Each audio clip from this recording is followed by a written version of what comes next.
Hey, it's Rob, aka The Orphic Creative, and welcome to Retro Production Episode 1. In this series of videos, we're going to be taking a look at some old keyboards and potentially other musical instruments, having a look at all of their functions and features, and then we're going to try and get the absolute best we can out of them using today's modern sequencing and production technology. So for episode 1, we're talking about this, the Casio SK-1. And this isn't just any Casio SK-1. This is the very first instrument that I ever owned. And it wouldn't be an exaggeration to say it was this that got me into electronic music. As a 6-year-old, I used to spend hours messing around with all the settings on it, trying to get some new and interesting sounds, and then trying to make those sounds into some kind of usable music. So really, I have this keyboard to thank for all of this that I do today. So, here it is in all its glory.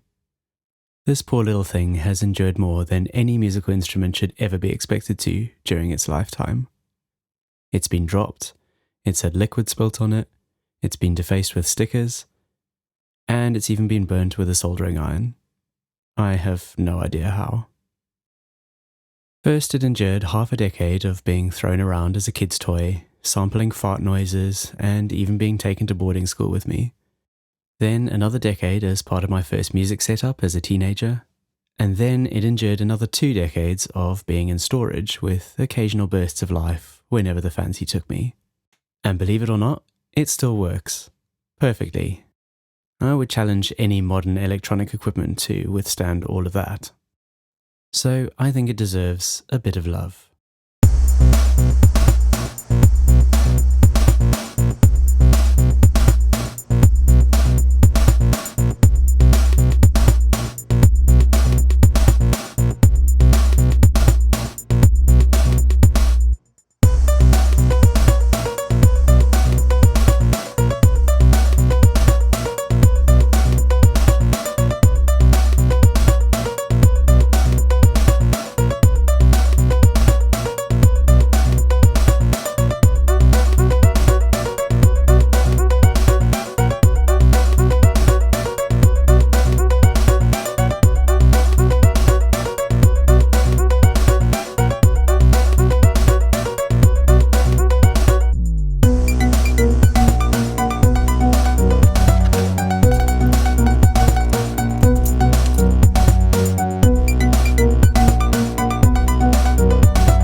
So this is the Casio SK-1. It was one of the more popular toy keyboards of the 1980s, but the odd thing about it is that it has a few features which are unusual to find on a toy.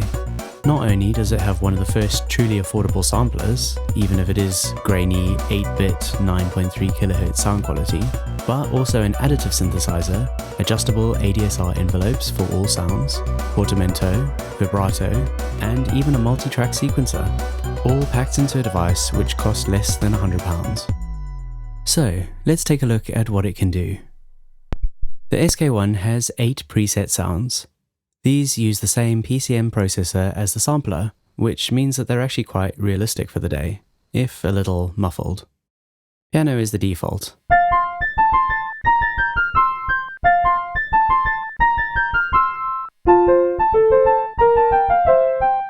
It's a pleasant sound, but the lowest note is only F below middle C, which makes it a bit high and plinky. Trumpet is one of the most realistic sounds.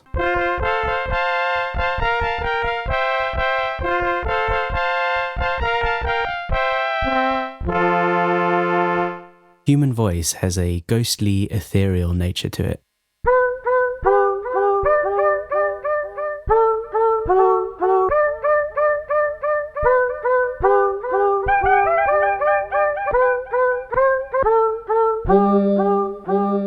I really like this sound. It's great for down-tempo music, although the sample is slightly flat.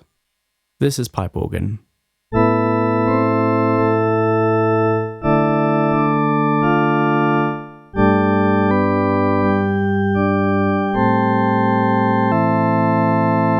It's quite a possible representation of an organ sound. Here's brass ensemble.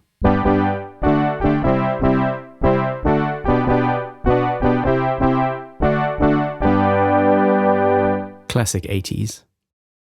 Flute is probably the least realistic sound.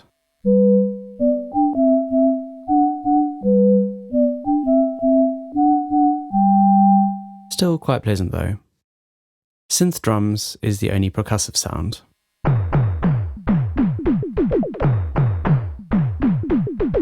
For some bizarre reason, they decided to loop the sample, and since the loop length changes with the pitch, this makes the sound almost unusable. Changing the ADSR envelope to a short decay does help somewhat.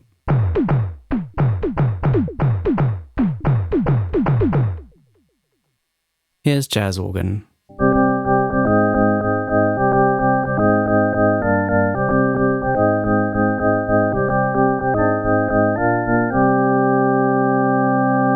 I didn't like the sound much as a kid, but it's actually grown on me over the years. The ability to change the ADSR envelope can really expand the usability of the preset sounds. For example, the piano sound with a soft attack actually sounds quite like a flute. Arguably, more realistic than the actual flute preset. The ADSR envelopes can be selected by pressing the envelope select button, and then choosing one of the envelopes listed above the black keys. Here are a few examples on the piano preset.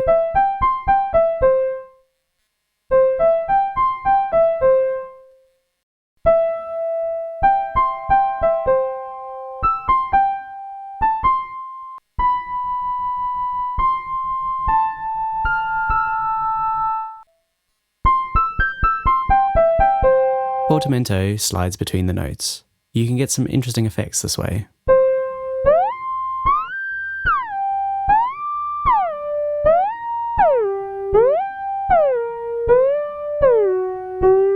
The vibrato is quite subtle, but pleasing nonetheless. Here's the pipe organ with and without. The additive synthesizer can create some interesting sounds by layering up harmonics over a bass sine wave. The harmonics are listed under the keys in feet.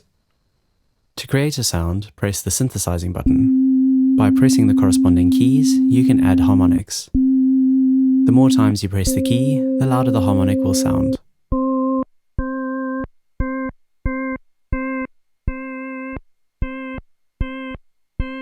Once you've added the harmonics, you can finish by choosing an ADSR envelope.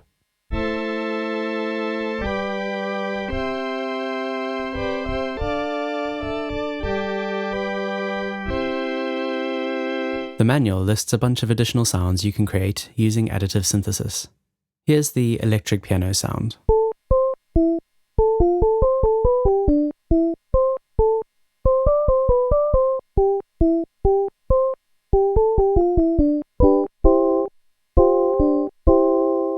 The SK-1 11 rhythm patterns, each with a fill.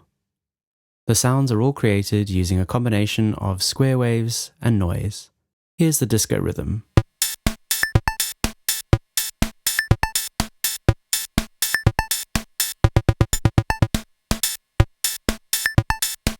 It's possible to change rhythms without stopping the beat, which can create some interesting fill and variation effects.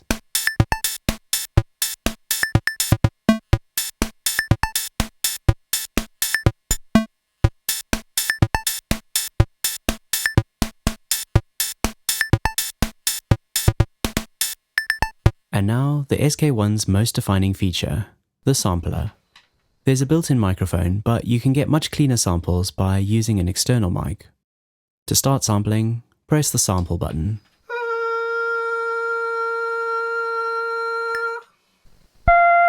To loop the sample, press Loop Set. You can also use the ADSR envelopes on your sample.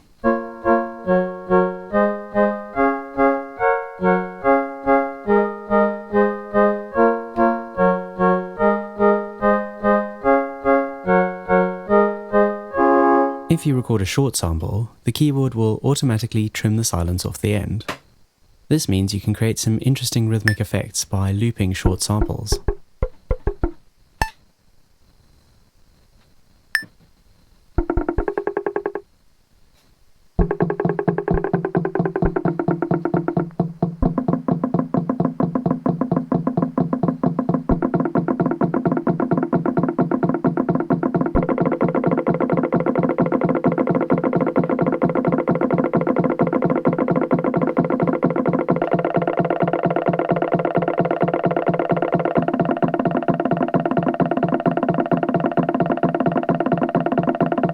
The SK-1 also has a sequencer, which can store up to 400 notes. To enable recording, select Record on the power switch. Now any notes you play will be recorded in real time. Autoplay plays your recording back.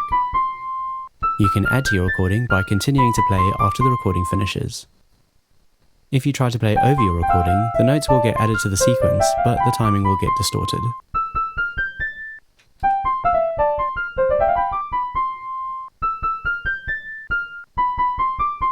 However, you can play over your recording by moving the power switch back to play first.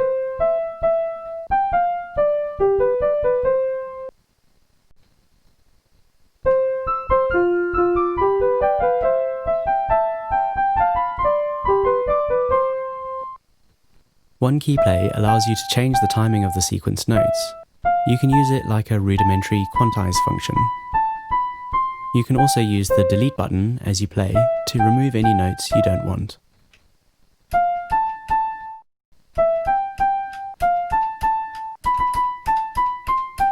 You can also make a multi-track recording by using Solo 1, Solo 2 and Chord. These modes split up the keyboard's 4-note polyphony into 2 monophonic solo tracks and a duophonic chord track, which contains a rhythm along with a bass and arpeggio sound. You can start by recording a chord sequence. The left side of the keyboard selects the chord, and the right side adds the chord type, such as major, minor, diminished, or augmented. Then you can add your 2 solo parts, which can each be different instruments.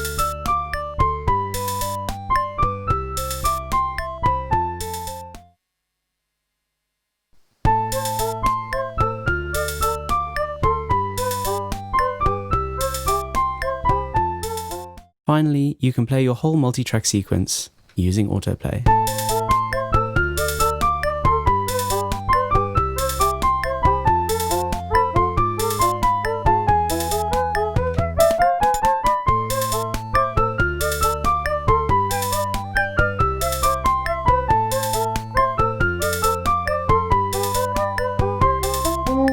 So that's the SK-1 in its raw form.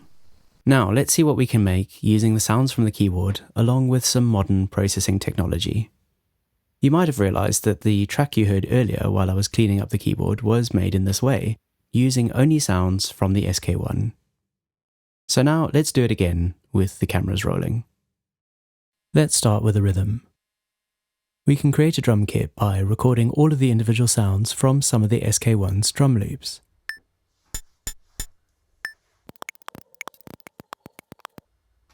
Now we can add this recording to a sampler and use the slice function to split the sounds onto separate keys.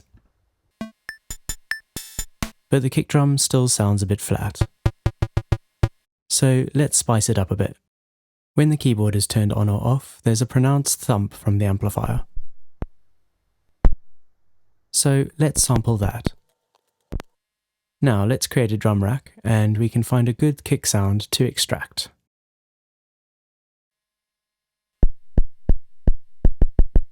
That'll do. Now let's add some filtering and an envelope so that it self-oscillates. Okay, we're getting there, but I think we need to layer this up with the SK-1's actual kick and then extract that to a new key. Now let's add some compression. That's better. A bit of cropping on the sample, and now I think we're just about there. So let's record in a drum loop.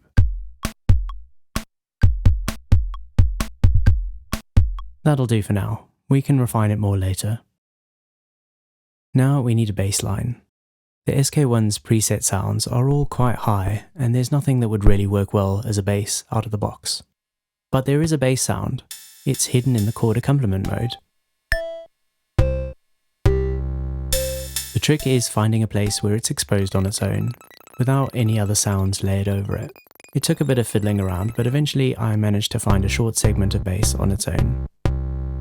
It's partially obscured by a kick drum, but the waveform is quite simple, so we can just crop it to after the kick sound. Now we can adjust the envelope to make it sound more like the original sound. While we're here, we can also extract the arpeggio sound in the same way.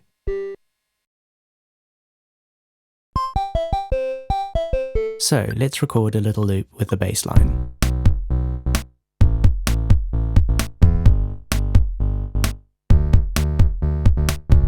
And now let's do the same with the arpeggio sound. I've tried to make this sound a little bit like one of the original patterns on the SK-1. So far so good, but I want to make something a bit more interesting, something that you can't just get from sampling the SK-1 in its raw form. One of my main issues with this keyboard is that the sounds are all very muted due to the low sample rate of the PCM processor. So let's try to make something with a bit more attack, like a vibraphone. To start, I'm going to use the additive synth to make a metallic type sound. This has a low fundamental and some high harmonics. This is along the right lines. But with real metallic sounds, the harmonics don't change in pitch as much as the fundamental does. So to simulate this, we'll need to resample the synth every few notes, with each sample having slightly lower harmonics. This way, as we climb the keyboard, the pitch of the harmonics will remain more or less the same.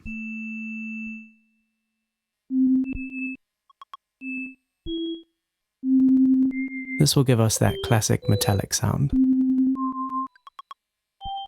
Now we can add our recordings into a sampler. This is a pretty tedious process since we have to map each of the samples to the correct pitch and note range. But now we have a basically playable patch. Next, we can add some high-pass filtering and adjust the ADSR envelope. Now we're getting somewhere, although this sounds more like a music box than a vibraphone, but I'm okay with that. But I think we need some more attack on this sound to simulate a hammer striking the metal. So let's sample the drum kit again. Now we can add this into our patch and choose the percussive clip which sounds the best. This sounds good, it's just a bit loud, so now we can play around with the pitch, scale and volume until it sounds more balanced. And voila, a very passable music box patch. Here's how I've used it in the final track.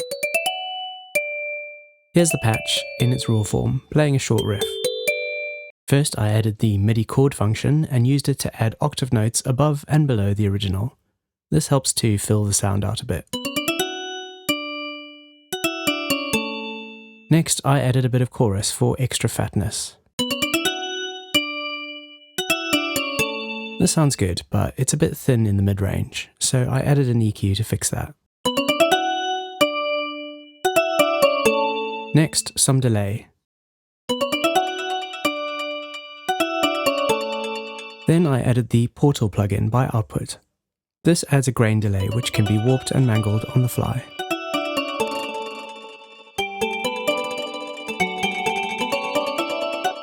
Next, a bit of compression to bring out the delays a bit more. And then some reverb. And lastly, some sidechain compression to help it sit nicely behind the kick and snare.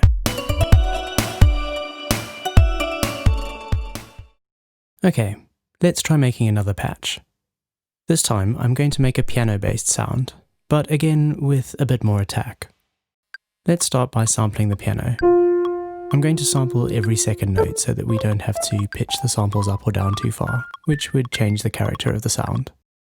Now we can add these to a sampler and adjust the envelope so that it matches the sound on the SK-1. Now we're going to use the percussion sounds again to add a harder attack. And here's how I used it in the track. First, I used the MIDI chord function to add an octave note above. This gives it a bit more sparkle. Next, I added some delay and some reverb.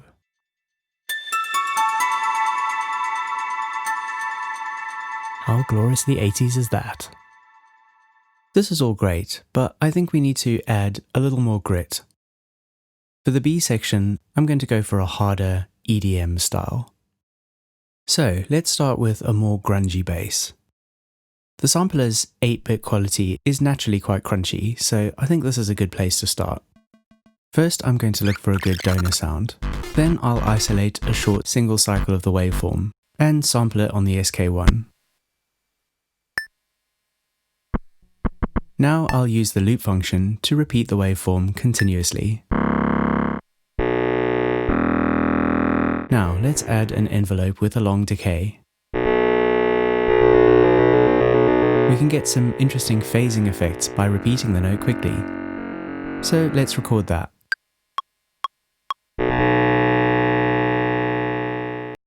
Now we can add that to a sampler to use in the track. Okay, here's how I used it. First I added the erosion plugin to add some extra dirt. Then some EQ to accentuate it, along with some heavy compression. Then some effects. First a phaser to accentuate the phasing in the sound. Then more crunch. First the saturator, along with some echo. And then some rhythm.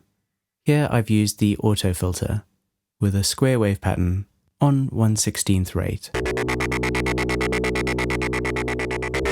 And lastly, some sidechain compression for that ultimate EDM pumping.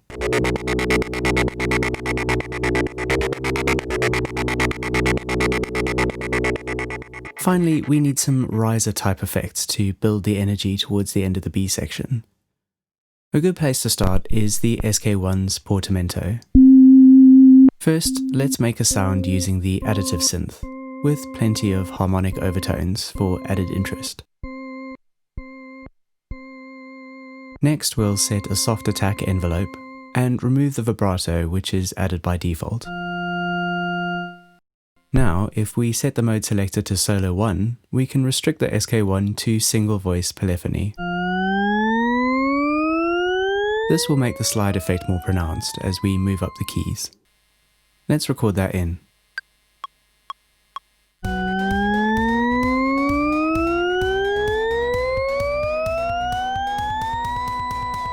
Now a few effects on that, and we're pretty much there.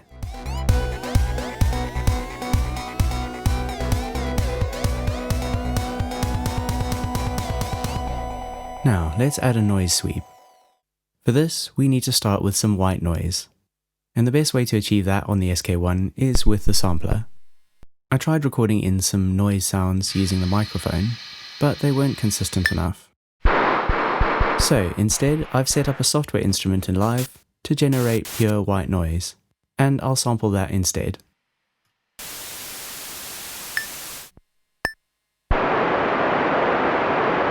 Let's record that in.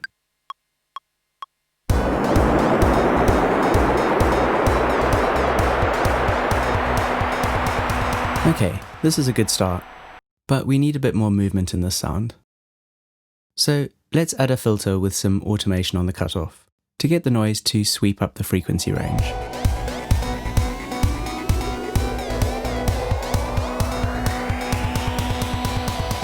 Cool, I think that will just about do it. Okay, so here's my finished track. I've added in a few more bits and pieces and done a bit of additional mixing and automation to tidy things up a bit.